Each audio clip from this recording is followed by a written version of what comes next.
I spent 11 years turning animal movement into maps.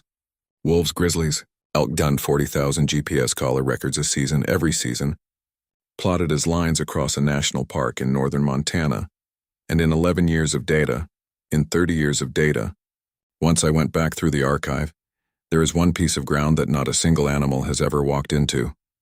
Not one wolf, not one bear, not one elk in 30 years out of 2 million recorded locations. The tracks come up to it and they bend. Every species, every year. Every line in the data set curves around the same empty shape, like water around a stone. Nobody told the animals that area was closed. The animals told us, "My name is Iris Bell. I was a wildlife data biologist, the person at a desk who takes the signals off the radio collars and turns them into the maps the park runs on. Where the packs den, where the grizzlies feed, where to route the trails so people and bears stop meeting each other by surprise. I'm going to tell you what I found in the data, what I did about it, and why I no longer work there. Some of it you can verify. Collar studies are public science and the maps are public maps, and at the end of this I'm going to ask you to go look at one. Some of it you'll have to take from me. I'll tell it in order. It doesn't take long. That's one of the things that still frightens me about it. How little there was to find.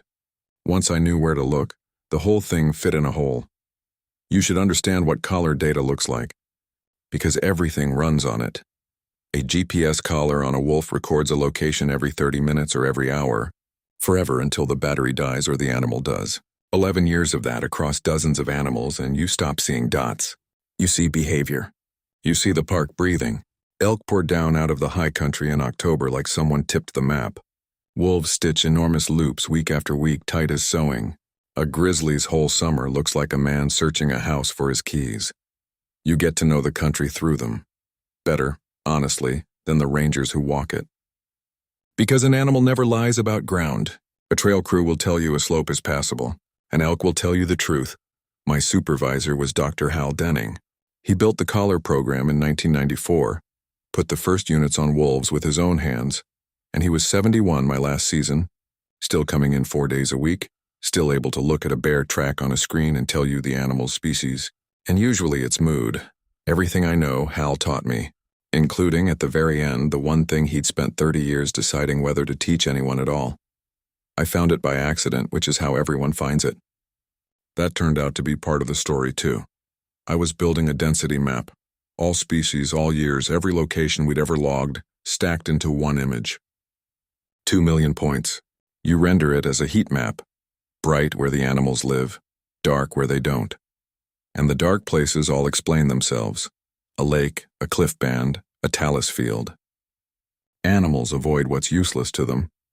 The dark spots are geography, except one northeast corner of the park, in the drainages behind Coldwater Ridge. A dark shape, roughly 4 miles across, sitting in the middle of good country.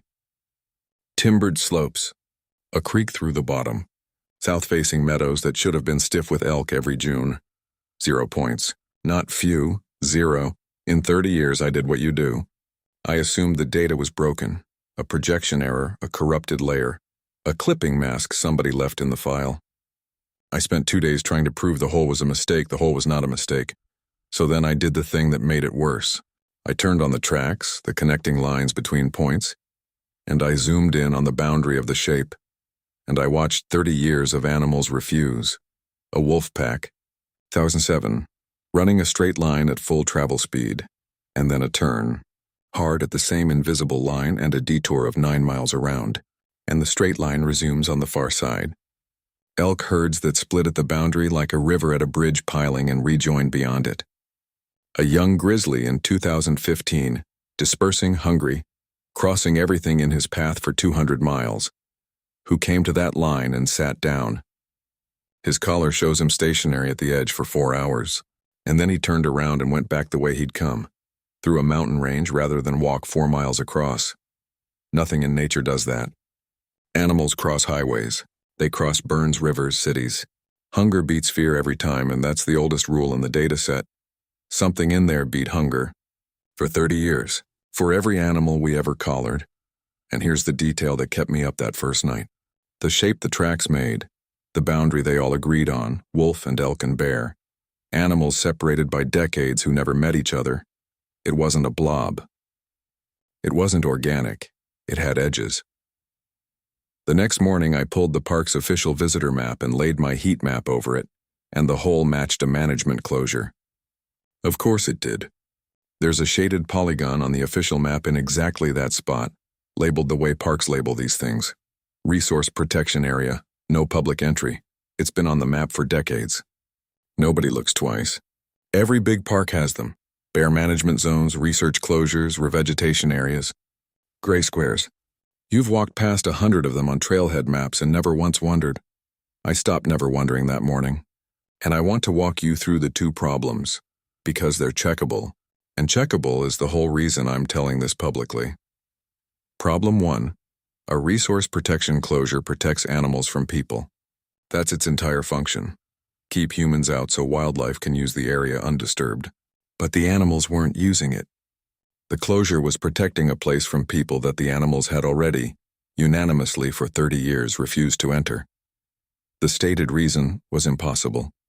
The gray square wasn't protecting something inside from us. Problem 2, and this is the one that changed my life. I went into the archive and pulled the historical park maps. We keep every edition going back to the 30s because cartography is records too. The closure is on all of them. 1968, 1979, 1988.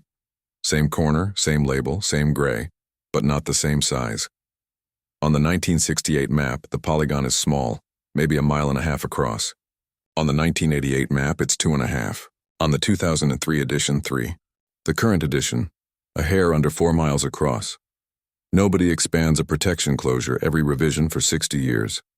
Closures shrink. Budgets shrink them. Politicians shrink them. This one only ever grew.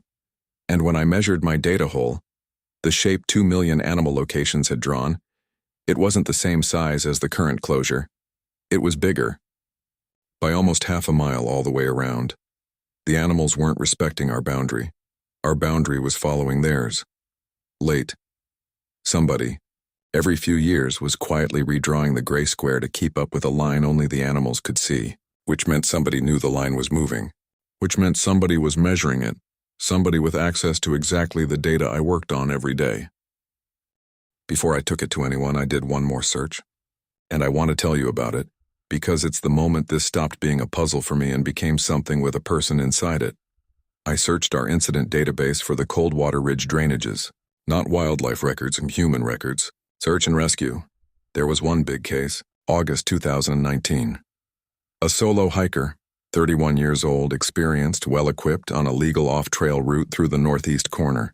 He carried a GPS sport watch, the kind that logs your track and syncs when you're back in service. He never came back into service. The SAR file is thorough.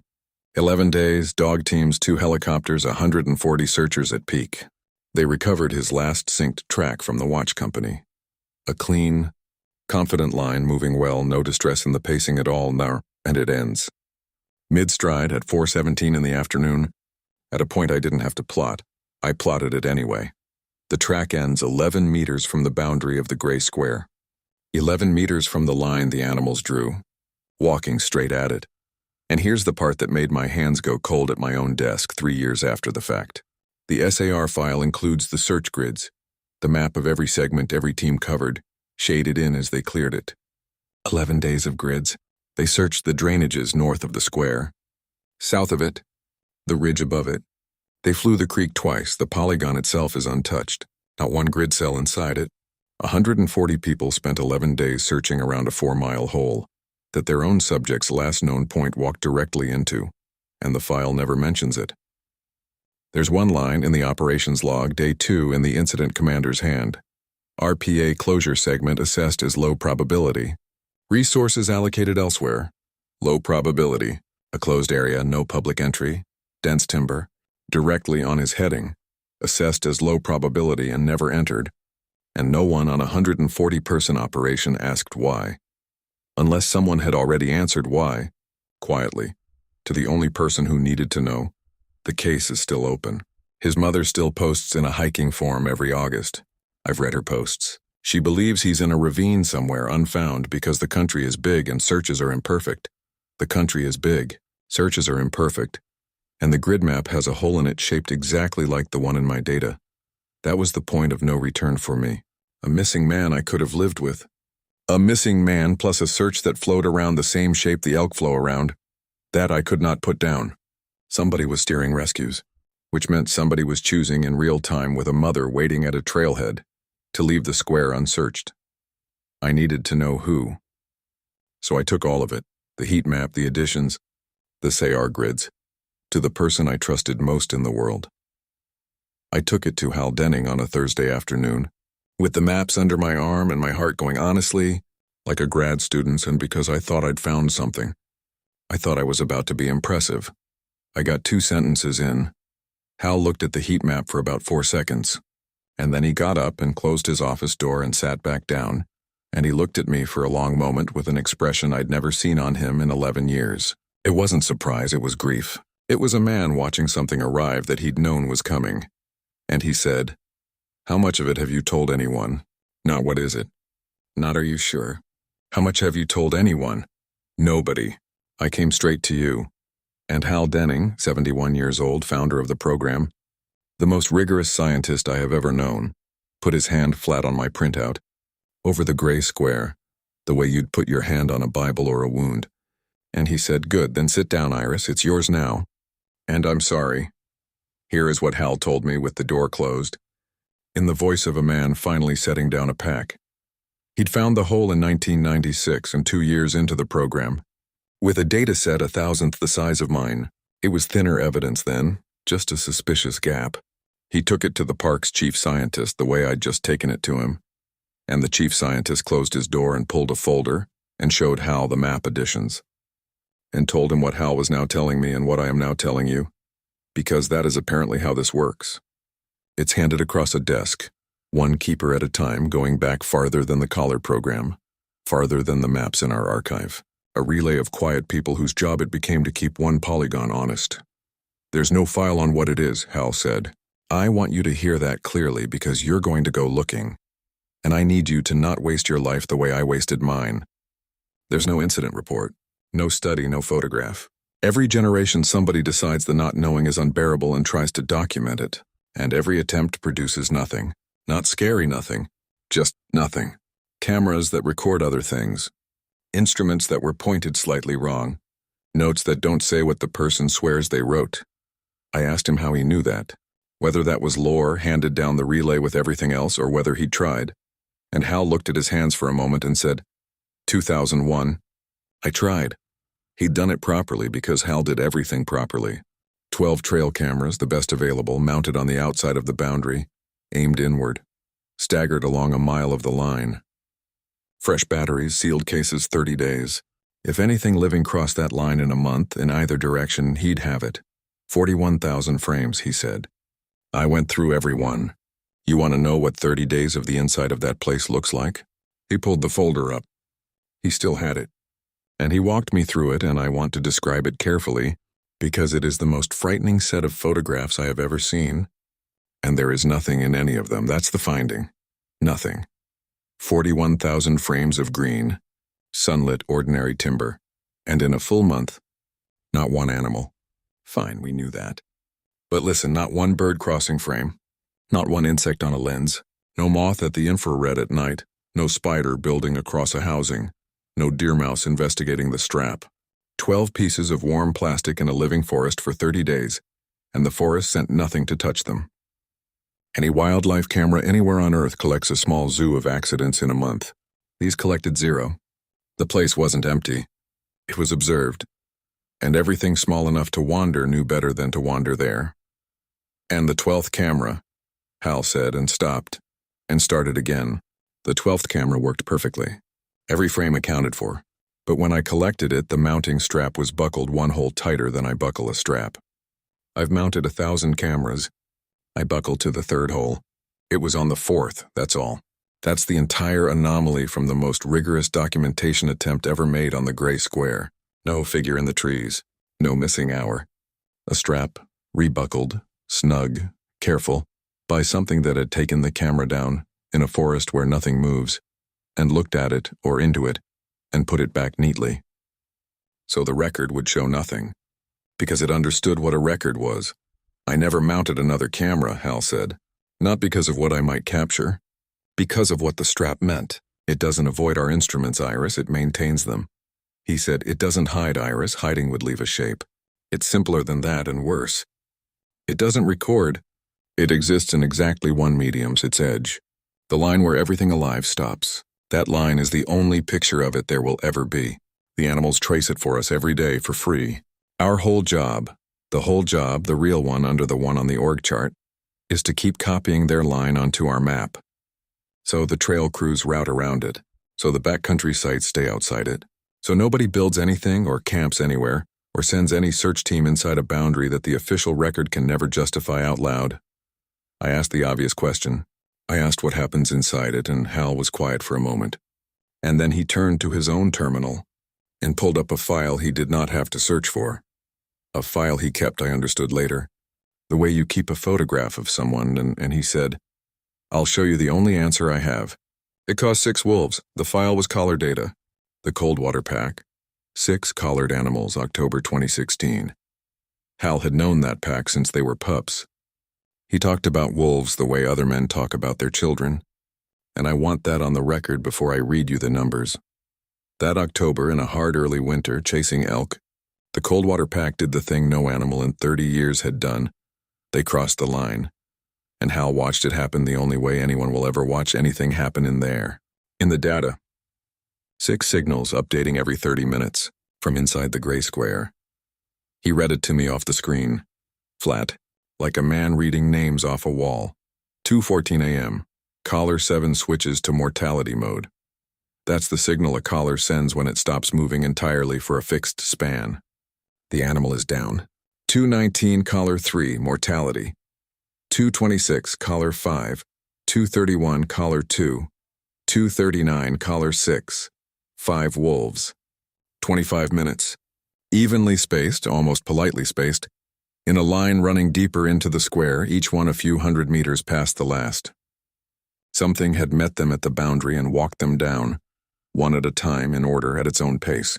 Nothing in that country kills 5 adult wolves in 25 minutes. Nothing on this continent. Nothing in the fossil record of this continent.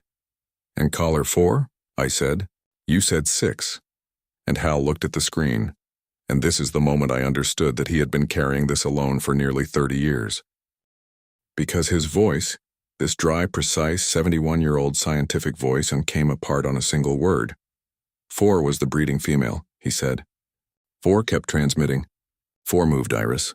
For 6 more hours until the battery gave out at first light. And her track for those 6 hours, he put it on the screen, it was circles. Tight, perfect, overlapping circles, maybe 30 meters across in one spot for 6 hours. Not the track of a wolf. Not the track of anything with a wolf's mind left in it. Around and around and around in the dark in the middle of the gray square. I've had 29 years to decide what that track means, Hal said. Whether she was hurt, whether she was circling her dead, whether she was kept, whether what was moving at the end was her at all. He closed the file. The signal stopped at 6:51 in the morning. And I want to tell you the worst part, and then we're done, because there is no more data than this in the whole world. The last locations, right before the battery died, the circles had started coming toward the boundary, toward the edge, toward out. Whatever was wearing that collar at the end had learned the line, and it was walking it. Hal Denning had pancreatic cancer. He'd known for 5 weeks when I walked into his office with my heat map, and he told me that afternoon in the same flat voice he used for the wolves, as one more piece of data with an unpleasant boundary on it. That was why he said, it's yours now. The relay was ending on his desk, and he'd been sitting there for a month with no successor and a line that never stops moving. And then I'd walked in the door, holding the whole in my own hands. Found it myself the way he had. He didn't recruit me. The gray square did. He gave me 30 years of his boundary files, the polygon, remeasured season after season, edition after edition, in his own meticulous versions. And he showed me the number he had never put in any report, the one he called the rate. The square grows. You know that already. You saw the map additions. What the additions hide, because they're decades apart, is that the growth isn't steady. It's accelerating, a few meters a year in the 70s, as near as he could reconstruct. 30 meters a year when he took over. The season I'm telling you about. The boundary moved just under 200 meters in 1 year, and Hal had done what a scientist does with a rate. He'd run it forward. He kept the projection in a drawer on paper because he would not put it in a computer. At the current acceleration, the line reaches the park road in 9 years. The visitor center in 11. Somebody has to keep the map honest, he said. That's the whole job. We can't study it. We can't fight it. We can't even see it. Every tool humans have ever built for knowing things fails on it. Except one. He tapped the heat map. The animals. They've never been wrong and they've never missed a day. So you watch the animals and you move the line, and you buy the world another season of not finding out. And then he said the thing I took into the ground with me. 3 weeks later, when I broke the only rule he gave me, he said, "And you never go look. Iris, that's the discipline. That's the entire discipline. Every keeper of this thing has stood where you're standing, with a map in their hands and 11 years of skill telling them they'd be careful, they'd be quick, they'd stay outside the line. The line moves, and the data on the far side of it is 6 dead wolves in a set of circles. Promise me, not for your sake. For whoever has to inherit it from you, I promised. You already know I'm going to tell you how I broke it." Hal died in March, at home, with his boundary files organized and labeled for me like a man leaving instructions for feeding a pet. And in April, going through them, I found the one folder that wasn't measurements, it was thin. A personnel file, 1994, the year the program started. A field tech named Marnie Ford, 26, who'd helped Hal deploy the very first collars that spring, and who was recorded as having resigned in June and left the state. Behind the personnel sheet, in Hal's handwriting on a single page, she didn't resign. She went to look. I was the one who taught her where the line was. Her in-reach track for June 14th shows her stationary at the boundary for 6 hours. She was not stationary. I watched her walk in. The data says she never entered. The data says nothing entered. I have spent 30 years keeping a map honest for a place that unwrites people, and I let them write resigned on the only person who ever went in on my watch. If you are reading this, the collar cluster from the Coldwater pack is still in there, 400 meters past the line on bearing 060 from the boundary cairn. The batteries are dead, but the storage is not. Onboard memory holds locations at 1-minute resolution, 60 times finer than what transmitted. If 4's last 6 hours exist anywhere, they exist on that collar. I never went. I am asking you not to go, and I am telling you exactly where it is. I have never resolved the contradiction. Maybe you're better than me. Under that page in the same folder was a field notebook. Government issue, water-stained, 1994. Marnie Ford's, I read it in one sitting, at Hal's desk, which was my desk now, and I'm going to tell you what's in it. Because she was 26 and good at her job, and nobody has said her name out loud in 30 years. And the official record spells it RESIGNED. Most of it is exactly what a field notebook should be. Collar frequencies, capture weights, a sketch of a wolf's worn tooth. She had neat, quick handwriting and a habit of underlining things she found beautiful. Underlining in a data notebook. Pups at the Coldwater Den, 7. And then in late May, the entries change. She'd noticed the avoidance on her own. With a handheld receiver and graph paper, no GIS, no heat map, 30 animals instead of 2 million. She'd drawn the boundary by hand, triangulating from signal bearings, and her hand-drawn 1994 line, when I geo-referenced it, sits exactly where the growth model says the line stood in 1994. She was that good. Nobody ever told her. She found the gray square with a pencil. The last week of entries, she's arguing with herself on paper. Asked H about the RPA closure. He went strange. He knows something. Then checked map archive in town. It grows. Nobody grows a closure. Then June 12th. If nothing can be recorded in there, then nothing has ever been checked. Everyone is certain and no one has looked. That isn't knowledge. That's a hole with a fence around it. And the final entry, June 13th, the night before she walked in, one line underlined, somebody has to be the first data point, 26 years old. She went in as an instrument.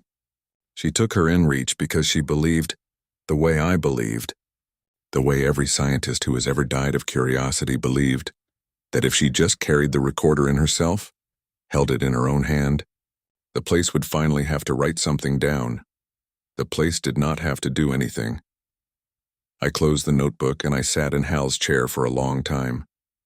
And I'd like to tell you her notebook was the warning that saved me. It was the map that took me in. I wasn't better than him. In June, the same week of the year Marnie Ford walked in, I drove to the Coldwater trailhead before light with a handheld GPS, a paper map, a measured length of climbing rope, and no permission from anyone, and I hiked 6 hours to the boundary of the gray square. And I want to tell you what the edge of it is like, because I'm the only person who'll tell you and still be employed adjacent and sane. It's nothing. That's the whole horror of it, and I need you to sit in it with me. There's no wall of dead trees, no cold spot, no smell. The timber runs on. The creek sound runs on. The light is ordinary June light. You could walk across the line whistling and never know. People almost certainly have over a century, which is a thought I do not recommend keeping. The only sign is the one the data promised. The quiet, birdsong to a certain point, and then, not silence exactly, subtraction. The forest minus everything in it that can leave.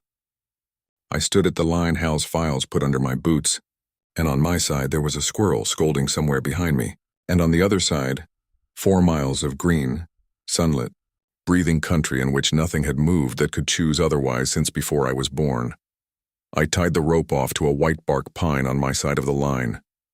400 meters of it measured my tether, my proof I was smarter than a wolf, and I want the record to show I did the arithmetic first standing there. 200 meters a year, Hal's last measurement. The boundary cairn his files used was placed last fall. The line was already behind me. It had been behind me by the math for 100 and some meters of my hike in. I had been inside the gray square for 10 minutes before I ever tied the rope. I found the collars at 380 meters, exactly where a dying man's handwriting said they'd be. 6 of them, in the moss in a line, each one a few hundred meters of story apart. No bones, I want that noted. 30 years of scavengers in every forest on earth, and around those collars, no bones, no hair, no stain, nothing.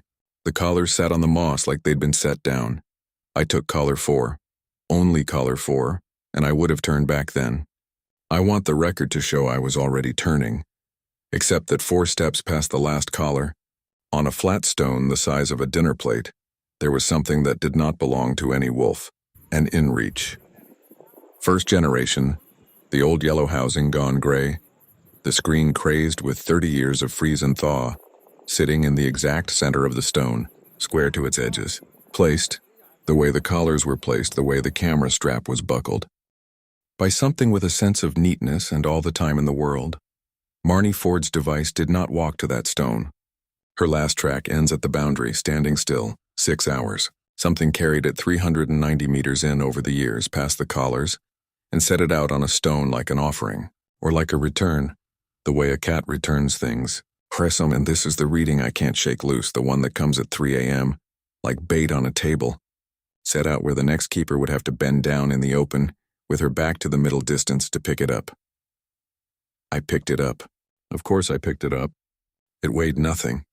It weighed more than anything I've ever carried, and as I straightened, from somewhere deeper in, not close, not far, from that middle distance where the timber goes gray, there was a sound. I have 11 years of professional listening. I can tell an elk from a moose from a falling snag with my eyes shut. It was a wolf. One long, low, rising howl. A sound I'd know asleep. A sound I have loved my whole working life. And it was wrong the way Hal's circles were wrong. It had the shape and none of the mind. Every note in the right place and nothing behind the notes. A howl the way a player piano is a pianist. The sound of something that had listened to wolves for a long time in the dark, at its own pace, and had learned the line, and was walking it. I did not run. Hal's files were specific. The boundary keeps no record of the ones who walk out slowly.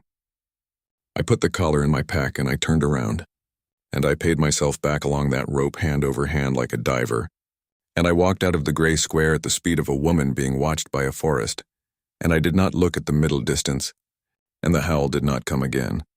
My GPS track for that day, I checked it in the truck, shaking, before I even drank water, shows me arriving at the boundary at 11:02 a.m. and standing perfectly still for 4 hours. I was never in there. Ask the data. The onboard memory was intact. Hal was right. 1 minute resolution. The whole night, October 2016, 60 times sharper than anything that ever transmitted. I have now seen the only high-resolution recording that exists of the inside of the gray square. It's a table of numbers. It fits on a phone. The circles were real. 6 hours of them. But at 1-minute resolution, they resolve into something the coarse data mercifully blurred. The circles have corners. Regular, repeated 4-cornered circuits. 30 meters on a side, the same route 10,000 times. Wall to wall to wall to wall. Whatever was wearing that collar was pacing. The way a wolf paces a pen. For 6 hours. In the open forest with nothing around it for miles. Inside an enclosure only it could see. Or only it was inside of. And the last 12 minutes, the part the battery barely reached. The part that transmitted as a few dying points drifting toward the boundary. At 1-minute resolution, the pacing stops. The track goes straight, deliberate, toward the edge. Toward out. And the point spacing, the speed, is not a wolf's walk. It's slower, even, measured. It is almost exactly the gait of the boundary itself. 200 meters a year, Hal said. I checked the final heading of that track against 30 years of his boundary files, against the direction the gray square has been growing all this time. Same bearing. To the degree, the square isn't spreading like a stain, it's walking.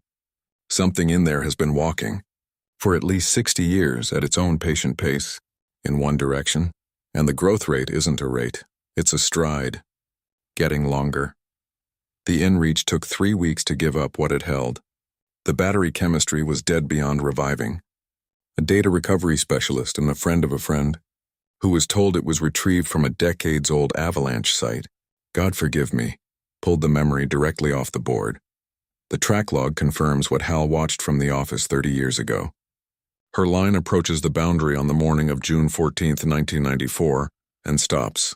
6 hours, one location, jitterless, and then nothing. The device that was 390 meters inside when I found it. Records that it never went in. You know this pattern now. The square doesn't erase. It simply was never written. But an inReach has one function that isn't passive. You can save a waypoint. You press a button, mark where you're standing, name it. A deliberate act. A sentence from a person to the record. There is one saved waypoint in Marnie Ford's device. It is time-stamped 11:51 p.m. June 14, 1994. 9 hours after her track ends. Almost midnight of the day she walked in. The coordinates put it just over 2 miles inside the 1994 boundary, the dead center of the gray square as it stood that year, and she named it. 8 characters typed on a rocker button in the dark, in the middle at midnight, by a 26-year-old who went in to be the first data point and pressed the one button that could still write. The waypoint is named, Still Here, that's all. That is the entire recovered record. 1.1 name, no track to it and no track from it. I have stared at it for 2 years and it will not resolve. Still here as in, I'm alive, come. Still here as in, it is beware. Or the reading I refuse at 3 a.m. and believe by 4, not a message at all. An answer. To a question the middle of that place had been asking her for 9 hours. She would be 56 now. The center of the current square is more than a mile from where she marked it. The middle moved.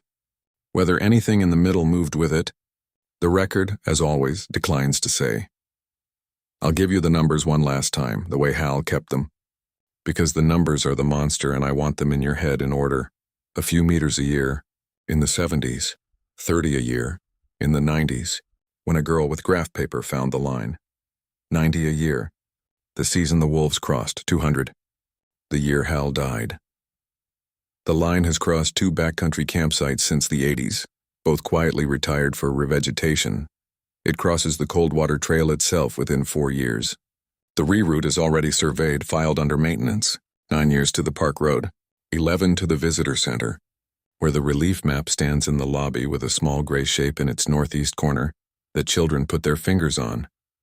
And Hal's projection was drawn before the last 2 seasons. The new keeper's measurements, and we still speak twice a year carefully over coffee, like 2 people who attended the same funeral. The new measurements run ahead of the curve. It isn't spreading. It's striding. And the stride is lengthening the way a walk lengthens when the walker sees, far off at the end of a long, long approach, the thing it has been walking toward all along. I sent everything to the person who inherited Hal's chair, in a folder labeled the way his were labeled. the boundary files, the camera folder, collar 4, the notebook, and the inReach sealed with the waypoint intact, because it is the only thing Marnie Ford was ever allowed to say, and I was not going to be the one who deleted it. And I resigned, and they wrote it down, I'm sure, the way they wrote down Marnie Ford. The map still gets kept. I checked the newest edition before I recorded this. The gray square is there in the northeast corner, a little bigger than last time, wearing its boring label, protecting nothing inside it from you, protecting you from having to know that. And here's the part I promised you at the start.